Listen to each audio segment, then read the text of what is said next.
Hello students, मैं आपका educator विपुल अग्रवाल स्वागत करता हूं आपका हमारे YouTube channel science and fun 9, 10th and 11th पर। तो जैसा बच्चों आपके अभी 10th क्लास के एग्जाम्स खत्म हुए हैं और आप अभी प्रमोट हुए हैं क्लास 11th में, तो आप लोगों ने ऑप्ट करा है कॉमर्स। तो आप लोगों को थोड़ी क्यूरियोसिटी तो हो रही होगी कि कॉमर्स में क्या क्या सब्जेक्ट्स हैं और उन सब्जेक्ट्स के अंदर हमें क्या करना पड़ेगा। तो आज इसी वीडियो में मैं आप लोगों को बताने वाला हूं कि आप कॉमर्स का एक बहुत ही इंपॉर्टेंट सब्जेक्ट जो कि इकोनॉमिक्स है, आप इस सब्जेक्ट में क्या क्या पढ़ेंगे। क्लास 11th के लिए सीबीएसई ने आप लोगों को क्या क्या सिलेबस फ्रेम करके दिया है। तो आइए हम इस वीडियो में इस चीज़ को डिस्कस करते हैं। देखिए, आपका जो क्लास 11th का सब्जेक्ट है इकोनॉमिक्स, इसमें ये इकोनॉमिक्स को दो पार्ट में डिवाइड करा गया है, part A and part B. जहां पर पार्ट ए में आप लोग पढ़ेंगे statistics for economics. Statistics for economics जरूर आपने छोटी क्लासों में छोटा मोटा थोड़ा बहुत बेसिक लेवल का स्टैटिस्टिक्स तो पक्का पढ़ा होगा। और पार्ट बी है आपका इंट्रोडक्टरी माइक्रो इकोनॉमिक्स, जहां पर पार्ट ए आपका कैरी करता है 40 मार्क्स और पार्ट बी भी आपका कैरी करता है 40 मार्क्स। आइए चलिए देखते हैं कि पार्ट ए में क्या पढ़ना है। तो स्टैटिस्टिक्स फॉर इकोनॉमिक्स में आप लोगों को तो सबसे पहले आप लोगों का यूनिट आएगा वो आएगा आपका इंट्रोडक्शन।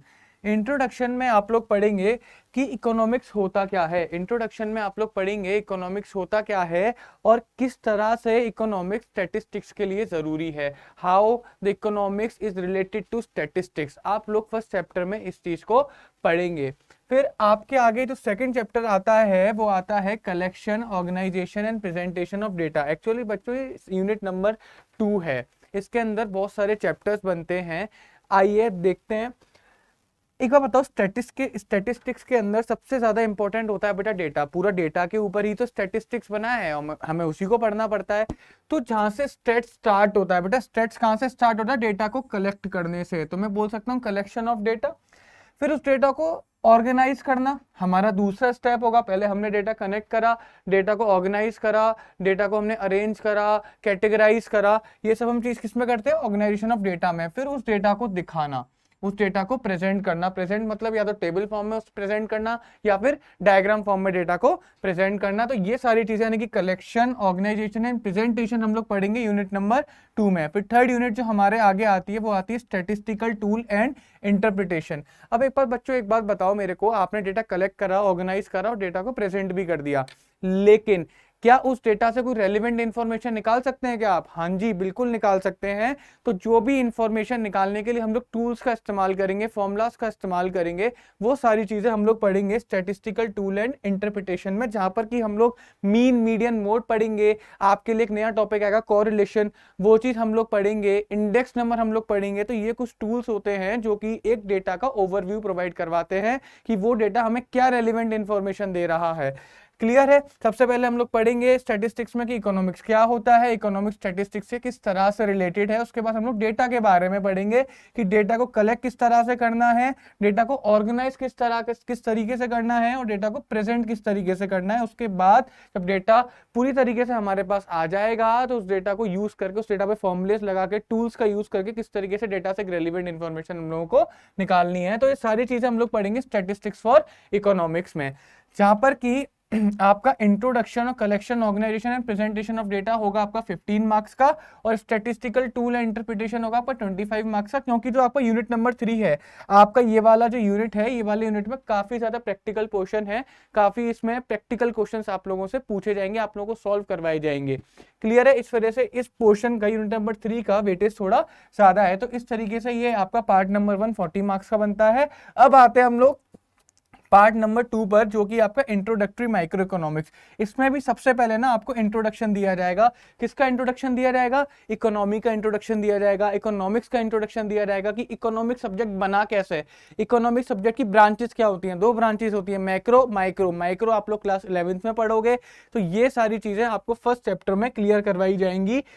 इकोनॉमिक्स बना क्यों, क्या इसकी ब्रांचेस होती हैं। क्लियर है? उसके बाद आप लोग जो सेकंड यूनिट पढ़ोगे वो पढ़ोगे बेटा कंज्यूमर इक्विलिब्रियम। And demand. इस यूनिट के अंदर आप लोग बेटा सीखोगे कि कंज्यूमर का बिहेवियर, कंज्यूमर बिहेव कैसे करता है, मार्केट फोर्सेस की वजह से कंज्यूमर का बिहेवियर कैसा हो जाता है, और उस बिहेवियर के चक्कर में कंज्यूमर फिर मार्केट से क्या डिमांड करता है। तो इसी वजह से ना इस पूरे चैप्टर का नाम बना क्या, कंज्यूमर इक्विलिब्रियम एंड डिमांड। आपका जो थर्ड यूनिट बनता है वो बनता है आपका प्रोड्यूसर इक्विलिब्रियम एंड सप्लाई। अब मेरे को एक बात बताओ, sorry producer behaviour and supply. अब आप मेरे को एक बात बताओ, हमने सबसे पहले कंज्यूमर के बारे में पढ़ लिया कि कंज्यूमर का मार्केट फोर्सेस को लेकर बिहेवियर क्या रहता है, उस बिहेवियर के अकॉर्डिंग वो डिमांड कैसे करता है। कंज्यूमर ने डिमांड करी, उस डिमांड को पूरा कौन करेगा, प्रोड्यूसर पूरा करेगा ऑफ कोर्स।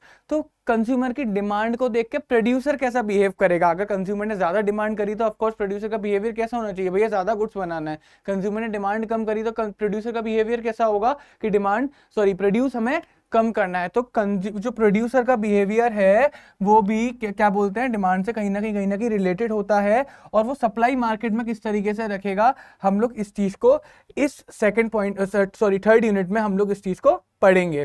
क्लियर है। फिर आता है आपका लास्ट में यूनिट नंबर 4 जो कि है फॉर्म्स ऑफ मार्केट। अब मेरे को एक बात बताओ, मार्केट वो जगह जहां पर प्रोड्यूसर और कंज्यूमर साथ आके मिल जाए, बायर एंड सेलर साथ आके मिल जाए। तो हमने कंज्यूमर के बारे में पढ़ लिया, खरीदने वाले के बारे में पढ़ लिया, अब हम लोग बनाने वाले के बारे में पढ़ लिया, प्रोड्यूसर के बारे में पढ़ लिया।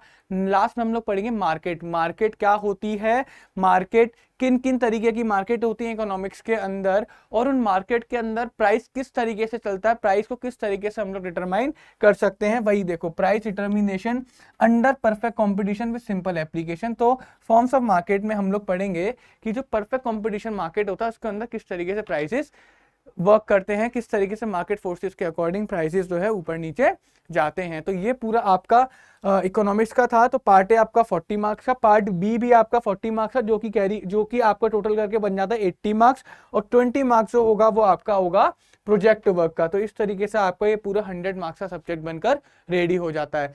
तो बच्चों अब आप लोगों को समझ में आ चुका होगा कि इकोनॉमिक्स के अंदर हमें क्या क्या चीजें पढ़नी है। अगर आपको ये वीडियो अच्छी लगे तो प्लीज इस वीडियो को लाइक करें, शेयर करें एंड सब्सक्राइब करें। Thank you very much.